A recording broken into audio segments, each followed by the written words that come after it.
Bem-vindos ao nosso canal Rastro Mortal.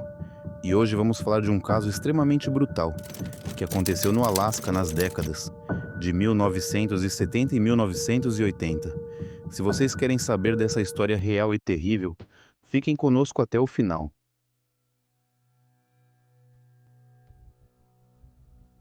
Nos invernos longos e gelados de Anchorage, Alasca, onde a luz do dia mal toca o horizonte, onde a neve amortece as ruas e a natureza selvagem engole o som como um túmulo, as pessoas se perdem em si mesmas.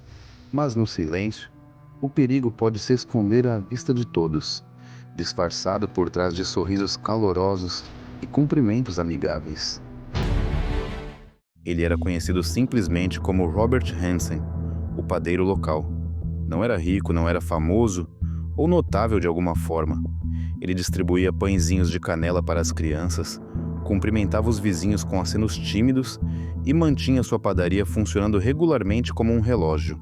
Mas o que ninguém sabia, o que ninguém poderia imaginar, é que sob aquela modesta e despretensiosa aparência, havia algo monstruoso. Robert Hansen não apenas assava pães, ele caçava pessoas. Robert Christian Hansen nasceu em 1939 em Esterville, Iowa. Seu pai, um imigrante dinamarquês, tinha uma pequena padaria, e a partir do momento em que Robert pôde andar, ele foi colocado para trabalhar. Longas horas sovando massa, limpando fornos e empilhando suprimentos, enquanto outros meninos brincavam lá fora. A infância de Hansen foi marcada pela humilhação e por cicatrizes profundas deixadas em seu rosto por um problema de acne severa. Ele falava com uma gagueira tão pronunciada que os colegas de classe o zombavam incessantemente. As meninas o ignoravam. Os meninos praticavam bullying. Seu pai, muito severo e inflexível, exigia disciplina e perfeição. Esse isolamento começou a distorcer algo dentro dele.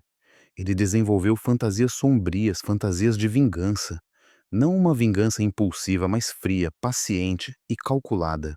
Quando ele descobriu a caça, ela se tornou sua fuga. Na natureza, os animais não riam quando ele errava. Eles não se importavam com sua gagueira ou suas cicatrizes. Lá fora, na natureza, com um rifle ou um arco, ele se sentia poderoso. Ele se sentia no controle.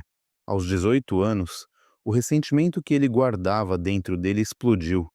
Em um ataque de raiva contra o sistema escolar que ele desprezava e odiava, Hansen incendiou uma garagem de ônibus escolar. Foi pego, preso e encarcerado. Mas quando saiu, ele parecia mais calmo e tentou recomeçar sua vida. Ele se casou e mudou-se para o Alasca. Abriu uma padaria e começou uma família. Ele era respeitado, até mesmo foi destacado em um jornal local por suas habilidades com arco e flecha e por seus troféus de caça. Na superfície, Robert Hansen havia reconstruído sua vida. Mas na verdade ele apenas tinha aprendido melhor a esconder o monstro que havia dentro dele. No início da década de 1970, Anchorage estava em crescimento. O dinheiro do petróleo chegava, os negócios prosperavam e a cidade crescia rapidamente. Mas com esse crescimento vieram as sombras, strip clubs, serviços de acompanhantes e uma população transitória de mulheres jovens, muitas longe de casa e lutando para sobreviver. Era fácil ignorar essas mulheres. Para a maioria, elas eram invisíveis, mas não para Hansen. Ele começou a abordá-las à noite, às vezes com ofertas de dinheiro, às vezes à força. Elas acabavam em sua modesta casa, e uma vez lá dentro, não havia como escapar. Em seu porão à prova de som, Hansen as agredia, torturava e as mantinha presas. Para a maioria dos predadores, isso teria sido o fim, mas a crueldade de Hansen ia além. Mas o que o fez diferente, o que fez dele esse monstro terrível, é o que estava por vir. Ele tinha um pequeno avião de 2 lugares e possuía também no interior do Alasca uma cabana de caça. Ele vendava os olhos de suas vítimas, voava com elas centenas de quilômetros para a natureza selvagem e as libertava. Mas não era por misericórdia, era um jogo. Hansen lhes dava uma vantagem. Depois, armado com um rifle e uma faca de caça, ele as perseguia pela floresta gelada. Era a mesma habilidade que ele havia aprimorado caçando animais quando menino, agora voltada para seres humanos. Algumas vítimas tentavam nadar através de rios gelados. Algumas subiam em árvores. Todas foram encontradas, uma por uma. Os corpos nem sempre eram encontrados. Muitos viravam alimentos de animais selvagens. Outros nunca seriam encontrados. Afinal, as florestas do Alasca eram cemitérios perfeitos. Na mente de Hansen, isso não era assassinato, era justiça. Era esporte. Entre 1971 e 1983, mulheres desapareceram de Anchorage em um ritmo alarmante. A maioria eram dançarinas, profissionais do sexo ou fugitivas. A polícia presumia que haviam saído da cidade, sido vítimas do tempo severo ou morrido de overdose. A verdade permaneceu oculta, até que uma garota escapou. Em 13 de junho de 1983, às 4 horas da manhã, uma garota aterrorizada de 17 anos chamada Cindy Paulson apareceu na estrada perto do aeroporto Merrifield, descalça, algemada e em estado de histeria. Um caminhoneiro que passava parou, e entre lágrimas, Cindy contou que havia sido sequestrada, agredida, e estava a poucos instantes de ser levada para a natureza selvagem de avião. Seu agressor, um homem baixo e magro de óculos e com gagueira. Seu nome, ela disse, era Bob. Quando a polícia verificou os registros de aviação, um nome se destacou, Robert Hansen. Mas Hansen tinha um álibi. Um amigo jurou que eles estiveram juntos. E Cindy, por ser uma profissional do sexo, adolescente, não foi considerada uma testemunha confiável. Hansen foi libertado, mas um dos detetives ficou desconfiado, não acreditou nele.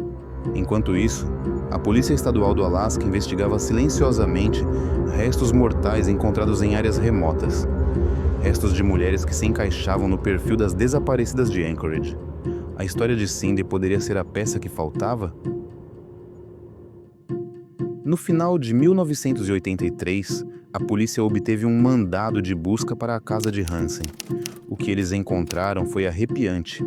Atrás de um painel no teto, um esconderijo com joias de mulheres, nenhuma delas pertencente à sua esposa. Em seu sótão, uma coleção escondida de armas de fogo. E dentro de uma cabeceira, um mapa de aviação. O mapa tinha 24 X desenhados à mão, espalhados pela natureza selvagem do Alasca. Os investigadores acreditavam que cada X marcava um túmulo. Diante de evidências esmagadoras, Hansen confessou. Ele admitiu ter matado 17 mulheres, embora alguns investigadores acreditem que o número verdadeiro era maior. Ele descreveu como as levava de avião para o mato, as libertava e as caçava como se fossem caça. Ele falou do ódio que sentia por mulheres e como as escolhia. Alguns dos locais marcados com um X correspondiam a corpos conhecidos, outros continuam sendo um mistério. No tribunal, Hansen estava estranhamente calmo, sem lágrimas, sem desculpas, apenas uma gagueira tranquila enquanto ele descrevia suas caçadas. Ele foi condenado a 461 anos de prisão, mais prisão perpétua, garantindo que ele nunca fosse solto. Robert Hansen morreu atrás das grades em 2014. A história dele nunca ficou muito conhecida além das fronteiras do Alasca. Robert Hansen nunca buscou os holofotes. Ele não provocou a polícia ou a mídia.